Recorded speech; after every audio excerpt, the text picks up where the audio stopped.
రైతు బీమా ప్రీమియం 4 నెలలు అయింది కట్టక. రైతులు చనిపోతే ఇవాళ డబ్బులు వచ్చే పరిస్థితి లేదు. తెలంగాణ రైతాంగం పాలిటి శాపంగా మారి ఇవాళ ఒక పక్క ఆర్థిక విధ్వంసం, మరో పక్కన వ్యవసాయ విధ్వంసం. Most stabilised sector in Telangana under KCR rule was agriculture.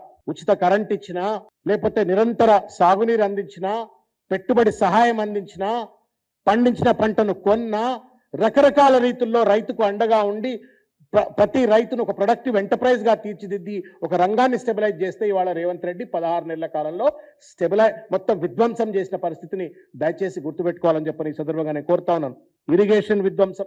ఎవడన్నా మెడకాయ మీద తలకాయ ఉన్నాడు కాళేశ్వరం ప్రాజెక్టును ఎండబెట్టారు. వీళ్ళ కుట్ర.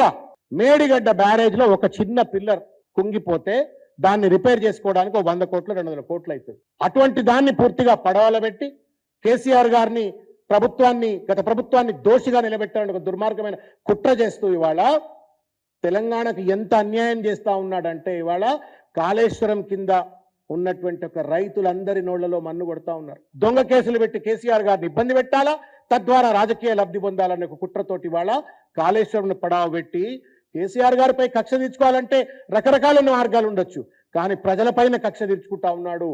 ఓట్లేసి గద్దె మీద అధికారం ఇచ్చినటువంటి ఒక రైతాంగం నోట్ల మన్ను కొడతా ఉన్న విషయాన్ని ఈ సందర్భంగా గుర్తు చేసుకోవాలని చెప్పి నేను గుర్తు చేస్తున్నాను. మొత్తానికి వాళ్ళ రేవంత్ రెడ్డి తెలంగాణ ప్రజల రైతులకు రావాల్సినటువంటి ఒక జల హక్కులను చంద్రబాబు నాయుడు గారికి తాకట్టు పెట్టి గురుదక్షిణ కూడా ఇస్తా ఉండు. ఇది కూడా గుర్తించాలని చెప్పని ఈ సందర్భంగా నేను తెలియజేస్తా ఉన్నాను. తాగునీరు కష్టాలు మళ్ళా మొదలైన ఒక పరిస్థితి చూస్తా ఉన్నాం మనం. ఇవాళ ఒక విధ్వంసకారుడు. నేను ఎందుకు మరీ చెప్తా ఉన్నా అంటే, ఎవరన్నా మనకు ఓట్లేసిన వాళ్ళు ఇండ్లు కూలుస్తామండి? హైడ్రా పేరు మీద రేవంత్ రెడ్డి చేసినట్టు ఒక మారణ హోమం ఎవరన్నా మర్చిపోగలుగుతారా చెప్పండి? గుండెల్లో కత్తులు దింపినట్టే అది.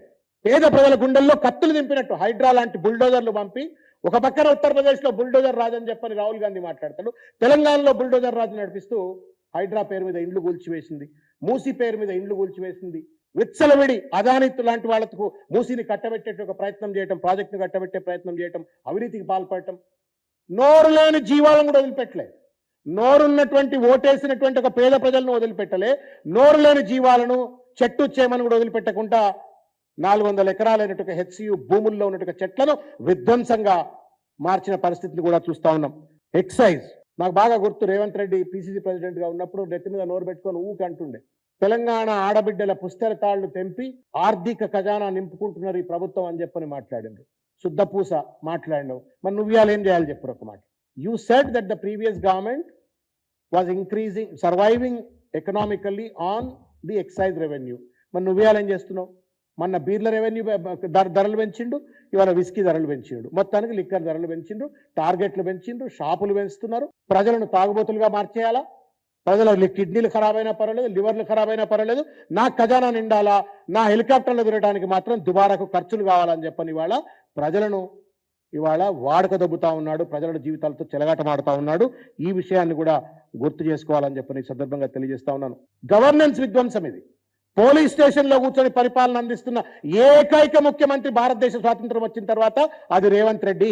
నేను కమిషనర్ గారికి అప్పీల్ చేస్తా ఉన్నా, డీజీపీ గారికి అప్పీల్ చేస్తా ఉన్నా, యు ఆర్ బియాండ్ పాలిటిక్స్. మీరన్నా చెప్పండి ఆయన. If is reviewing home department, let him SIT in command control centre. But civil supplies review అక్కడనే నడుస్తుంది, ఎడ్యుకేషన్ డిపార్ట్మెంట్ రివ్యూ అక్కడనే జరుగుతుంది, ఇంకోటి రకరకాల డిపార్ట్మెంట్ రివ్యూలు అక్కడనే జరుగుతాయి, ఆఖరికి సినిమా వాళ్ళకి సంబంధించిన రివ్యూలు అక్కడనే జరుగుతాయి. అది పోలీస్ స్టేషనా, కమాండ్, లేకపోతే ముఖ్యమంత్రికి ఏమైనా ప్రత్యేకమైన కార్యాలయం అక్కడేమైనా ఇచ్చిండ్రా? లేకపోతే ఇక పైన ఇల్లు కట్టి ఆయనకు పెంట్ హౌస్ కట్టిస్తే ఆండన్ ఉంటాడు, ఇక ప్రజలు అక్కడికన్నా వచ్చి కలిసిపోతారు. ప్రజలకు అందుబాటులో ఉండవు. కేసీఆర్ గారి పైన ఏం మాట్లాడినాను? ప్రగతి భవన్లో కూర్చున్నాడు, బయటికి రావట్లేడు, ఎవరికి అందుబాటులో. మరి నువ్వేం చేస్తా ఉన్నావు? ఇలా ప్యాలెస్ లో కూర్చున్నావు, జూబ్లీహిల్స్ ప్యాలెస్ లో, కలవడానికి వీల్లేదు. కమాండ్ కంట్రోల్ సెంటర్ కలవడానికి వీల్లేదు. నువ్వు సెక్రటరియట్ కు రావు. మరి ఏం పరిపాలన చేస్తా ఉన్నావు నువ్వు? సెటిల్మెంట్. మా సోదరుడు చెప్తున్నాడు, అడ్వకేట్, ఆయనకు బాగా ఎరుక. ఇటువంటి వాళ్ళు అంత వస్తారు కదా కేసులు, అందుకే తెలుసు. సెటిల్మెంట్లు చేస్తా ఉన్నాడు. సెటిల్మెంట్లకు ఎక్కడ కంఫర్ట్ ఉంటుంది? ఎదుటోడి బార్గెనింగ్ కెపాసిటీ ఎక్కడ తగ్గుతుందన్నా? మామూలు ఆఫీస్లో కూర్చుంటే నువ్వు నేను సమానం అంటారు, పోలీస్ స్టేషన్లో కూర్చుంటే పోలీసు వాళ్ళంతా సెల్యూట్లు కొడతా ఉండరు, వాళ్ళ ఎదురుగా వచ్చి సెటిల్మెంట్ అంటే ఈజీ అయితే మరి ఆడనే కూర్చుంటున్నావు. మరి సమాధానం చెప్పాలి రేవంత్ రెడ్డి గారు. And police also should answer. That building is built for a specific purpose, to safeguard the people, but not for a political theatrics of Chief Minister.